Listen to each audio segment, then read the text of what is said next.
Ibinasura ng New York Appeals Court ang halos kalahating bilyong penalty laban kay US President Donald Trump mula sa civil fraud case na inihain ng New York State Attorney General.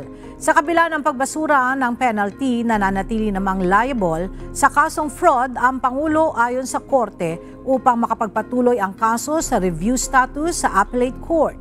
Ayon sa opinyon ng mga huwes, bagamat ang desisyon ng korte ay upang madisiplina ang business culture ni Trump, labag naman umano sa 8th Amendment ng US Constitution ang excessive fine na halos $8 billion na dapat bayaran ni Trump sa estado ng New York.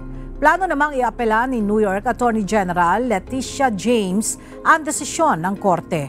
Ang desisyon ng Appeals Court ay karagdagan sa mga kasong kinakaharap ng US leader na napapababa ang penalty o tuluyang naibasura mula nang makabalik sa kapangyarihan ang Pangulo.